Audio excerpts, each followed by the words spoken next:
तुम्ही या चॅनलवर नवीन असाल तर सबस्क्राइब करा, तसेच लाईक आणि शेअर नक्की करा।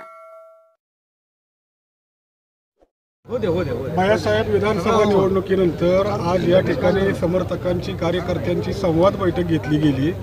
अनेक कार्यकर्त्यांनी आपली भूमिका मांडताना आपल्या भावना व्यक्त करताना असंही म्हटलं गेलेलं आहे की आपल्यातील काही लोकांनी विरोधकांना साथ दिली, विरोधकांसोबत हातमिळवणी केली, त्यामुळे या पराभवाचा सामना करावा लागला। काय सांगाल?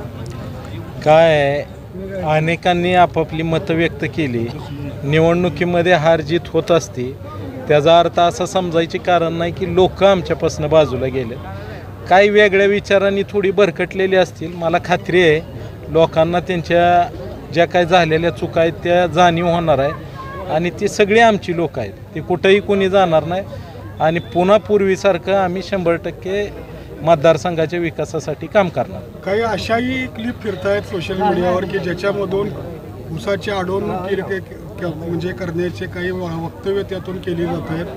काय सांगाल की सीझन सुरू झालेला आहे, शेतकऱ्यांसमोर खूप मोठं धर्मसंकट असतं ऊस जाईपर्यंत, काय सांगाल तुम्ही? आमच्याकडून कुठल्याही लोकांचा ऊसाचं आडवाडवी करू नये म्हणून मी आता भर सभेमध्ये सगळ्यांना जाहीरपणाने सांगितलेलं, त्याच्यामुळे त्याची कुठल्याही पद्धतीची अडचण येणार नाही एवढंच मी सांगतो। सीना-माडा उपसा सिंचन योजनेमुळे खूप हजारो हेक्टर क्षेत्र ओलिताखाली येते, त्या सीना-माडा उपसा सिंचन योजनेबाबतही काही मतमतांतर, काही अफवा पसरवल्या जात आहेत अशी चर्चा आहे, काय सांगाल याबाबत?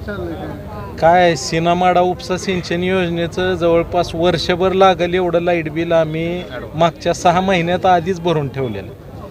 आमची भावना कधीही असल्या चुकीच्या पद्धतीच्या गोष्टी करायची नाही, त्याच्यामुळे सीना-माडा योजनेला सुद्धा जी काही मदत लागेल 100% आम्ही करणार। आतापर्यंत 42 गावातील किंवा पंढरपूर तालुक्यातील जी गावे या मतदारसंघात समाविष्ट आहेत तिथल्या स्थानिक कुठल्याही निवडणुकीमध्ये हस्तक्षेप केला जात नव्हता तुमच्याकडून असं म्हटलं जात आहे। आता आज तुम्ही बोलताना एक स्पष्ट सांगितलेलं आहे की आपल्याला त्याही दृष्टीने तयारी करावी लागणार आहे, काय सांगाल?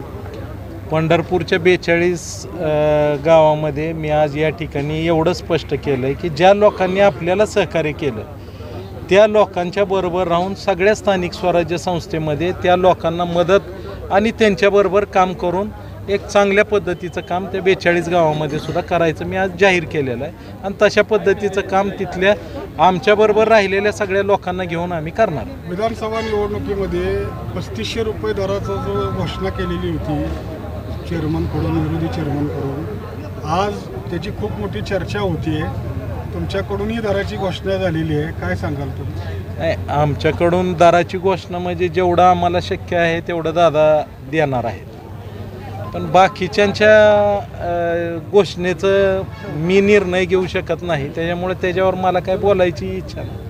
3500 रुपये दराची घोषणा समोरून करण्यात आलेली आहे, केली असेल ती त्यांच्या पद्धतीनं, त्याच्यावरती मला त्यांच्या कुठल्याच गोष्टी माहीत नसल्यानंतर मी त्याच्यावर काय बोलू। या माढा तालुक्यातील 78 गावांनी आतापर्यंत तुम्हाला साथ दिली होती, तुम्ही आता बोलताना सांगितलं की कुणावरही आपण राग रोग न धरता सर्वांनी आपल्या काय चुका झाल्या याचं आत्मपरीक्षण करावं, अशा वेळी ज्यांनी विरोधात जाऊन काम केलं अशा लोकांना काय सल्ला द्याल? विरोधात जाऊन काम केलेलं जे आहे त्यातले सामान्य मतदार जो आहे त्या लोकांना त्यांची दिशा चुकीची दाखवण्यात आली, त्यांना भडकवण्यात आलं, त्यांना खोटी आश्वासनं देण्यात आली, म्हणून ती मंडळी सगळी भरकटलेली आहे। एकदा विरोध केला म्हणजे काय त्यांना काय शिक्षा द्यावी असं कुणी सांगितले? लोकशाहीमध्ये प्रत्येकाला आपापल्या मताचा अधिकार बजावायचा 100% अधिकार आहे। इतक्या वर्षात त्या लोकांनी आम्हाला सहकार्य केलं, ते नाकारून कसं चालं? आता या 5 वर्षात जरी झालेलं असलं तर मला खात्री आहे ती सगळी मंडळी पुढच्या वेळेस आमच्यासोबत असणार। लोकसभा निवडणुकीच्या पराभवानंतर अशी एक धारणा झाली होती की आपण काहीतरी वेगळा निर्णय घ्यावा, त्यातूनच अपक्ष निवडणूक लढवण्याचा निर्णय झाला। आता काही समर्थकांनी सत्तेसोबत राहावं अशा भावना व्यक्त केल्यात, केंद्रात आणि राज्यातली सत्ता पाहता काय? कसं आहे, ज्या त्या वेळी जो तो निर्णय योग्य असतो, त्यावेळेस लोकांची जी भावना होती अपक्ष राहण्याची त्या गोष्टीमुळं आपण निर्णय घेतला। पहिल्यापासून आपण ह्या सरकारमध्ये दादांनी काम केलं आणि त्यामुळं आत्तापर्यंत अजितदादांनी, फडणवीस साहेबांनी ह्यांनी सहकार्य या मतदारसंघाच्या विकासासाठी केले, ते नाकारूनही चालणार नाही आणि म्हणून आज राज्यातल्या लोकांनी त्यांच्या विचाराचं सरकार या ठिकाणी आणलेलं असताना तालुका आणि मतदारसंघातली कामं करायची असतील तर पूर्वी आम्ही त्यांच्या विचाराचं होतो. आज सगळ्या लोकांनी वेगळ्या पद्धतीनं निवडणुकीमध्ये आग्रह धरल्यामुळं थोडा अपक्ष उभा राहण्याचा निर्णय घेतलेला आहे.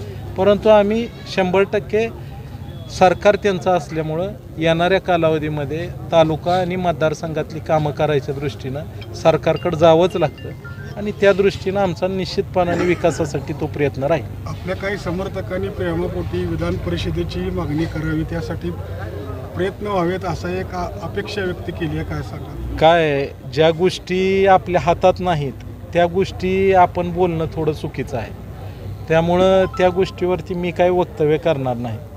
तो मोठ्या लोकांचा विषय आहे आणि त्या गोष्टीवरती मी काय कुठल्याही गोष्टीचं माझं मत काय देऊ इच्छित नाही.